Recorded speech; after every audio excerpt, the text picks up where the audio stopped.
Hi, thank you for joining me. I'm Allyson Voss. I teach the social awareness and perspective taking classes at LT. A little bit about me. I have a master's in speech and language pathology from Marquette University. I have my LBS-1 special education teaching endorsement as well as a teaching certificate. Prior to working at LT, I spent 8 years working for a contract company where I had the opportunity to do a combination of clinical speech path work in medical settings and in schools. This is now my 12th year at LT. And some of the roles that I fill at LT, obviously I'm a teacher. I teach 2 classes at South Campus and 1 at North Campus for juniors and seniors. I have a speech pathology caseload outside of my classes. So I have many students that I see, whether it's pushing into their classes or going out to work sites to visit them or meeting with them one-on-one or in a group. And then I'm also a case manager.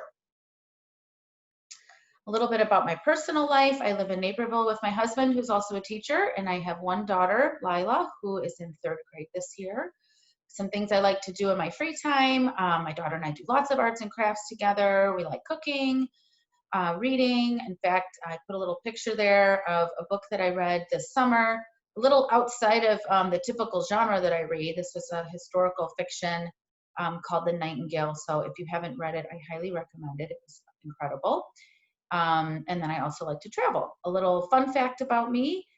In my early 20s, I spent a lot of time each summer skydiving.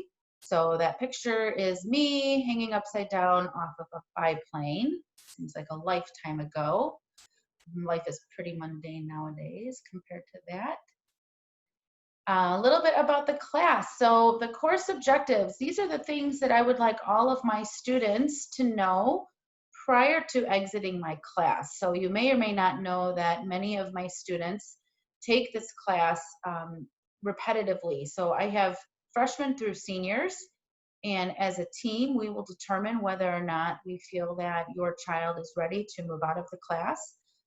In that case, they typically would stay on my caseload throughout their time at LT so that I can continue to meet with them and consult with their teachers and reinforce the skills in their IEP.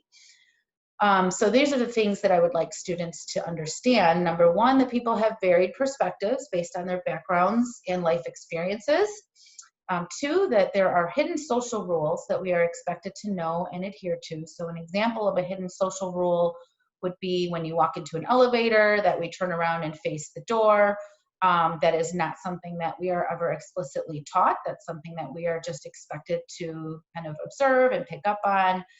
Many of our students need some more explicit instruction into those hidden rules. So we work a lot on those rules and expectations in my class. Number 3, I want students to understand that their language and behaviors have an impact on the world around them. I want them to understand the importance of developing relationships with others and have the tools to do so effectively. And also to understand the importance of utilizing problem solving and coping tools and strategies to effectively manage problem situations. So we do a lot of problem solving in class, whether that's academic problem solving in terms of just how to advocate for yourself in an academic setting, or social problem solving, a lot of hypothetical situations, also authentic situations that students bring to me. So we spend a lot of time problem solving and giving advice. In terms of grading, students will be assessed based on their progress toward their individual goals. So students each have their own unique needs, their own strengths. So they will be graded according to their progress toward their goals. I do use a 0 to 100% grading scale. Categories and weights are as follows. So demonstration of skills. So these are the skills that your child is working on in their IEP. How are they demonstrating those skills in a class setting? Typically, they're assessed via a rubric. This is all performance-based primarily. So that's 40% of the grade. Class work, so other work that they're doing in class, is 30%, and then homework is the other 30%. So I don't give a lot of traditional homework. Typically, the homework will be your student practicing skills that they need to practice and then reflecting on that practice and describing the situation and reflecting on perspectives. So that will be 30% of the grade. Here are some materials that we will be using in class. So we have a social behavior map. This is an excellent tool that helps to make a little more concrete all of the abstract expectations for behaviors in a variety of settings. So this particular map is for behaviors that are expected and unexpected for learning as part of a group in a classroom. So when you have some time, if you want to zoom in and take a look at that map, we will do a lot of practice with these at the beginning of the year, just introducing how these maps work. We'll do some together. I'll have students break up into small groups, and basically they will be talking about all the behaviors that will be expected in different settings. So for example, making a phone call, going out to the movies, going out to eat with friends. There are different expectations involved in each of those settings. The book that we'll be using, Socially Curious and Curiously Social, I think at this point everybody has a copy of that book. Students who were with me last year are about halfway through that book at this point. So we will continue, we will pick up where they left off, and then new students will be in a different group where we will start from the beginning. So this is an excellent book written by the founders of social thinking, and that's the curriculum that we use a lot in class. There's also a game that we play. It's called Should I or Shouldn't I?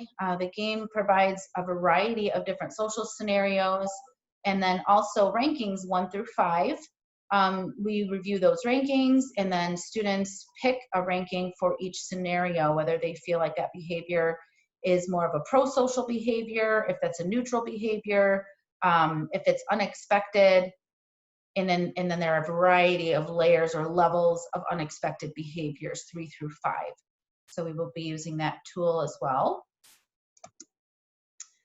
So things are obviously going to look different in remote learning. However, we will be able to address a lot of the same skills in the same way through remote learning.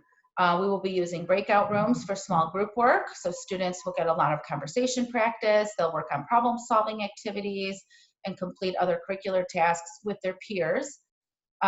We will be using the chat feature for feedback. So in Zoom, there's a feature where you can provide provide feedback either to a specific student or to the whole class. Students also have access to that chat feature. So we've already had students giving each other feedback, which is encouraged as long as that's respectful. And so we'll use that feature primarily for feedback. It's also nice because then after the fact, you can go back and review that feedback with students.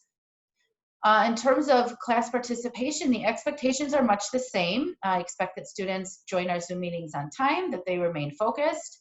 We'll be working on impulse control, so students will be prompted to raise their hand, waiting their turn to speak, filtering their thoughts through class. Students will be working on remaining on topic and having an awareness of sharing space with others. So I've had to remind students already, hey, even though we're in Zoom and not in person, still be aware that people can see you. So there are some, behaviors that may be better done in private, or sometimes students just need a little break to get up and walk around. And so in those situations, I'm asking students to turn off their videos so that the other students in the class aren't aware or that it's not disruptive. We will also be working a lot on self-advocacy, so who to contact and how to contact these people on their teams. We've already worked a little bit on email etiquette, but we will continue to target that as students will be using email a lot more frequently during remote learning to get in touch with the people on their teams and to advocate for their accommodations and other needs. Community experiences. So we will continue to learn about expectations in various community settings. So for example, waiting in line in the community, going to the movies, eating at a restaurant. We'll be using social behavior maps and watching and analyzing videos and role-playing different situations that may come up out in the community. But I will need your help for more authentic practice. So I will be sending a list of ideas and suggestions for skills that you can practice at home and in the community to continue to reinforce that development of skill and independence. So please contact me with any questions. The best way to reach me is through my email. and I'm happy to chat via Zoom with you or be on the phone. So just let me know if you have questions or would just like to talk about how things are going. Shoot me an email, and if you feel like it's better to talk, then we can set up a time to talk through Zoom or on the phone. Again, thank you so much for being here. It's been great meeting all of your children, and I'm excited for a great school year.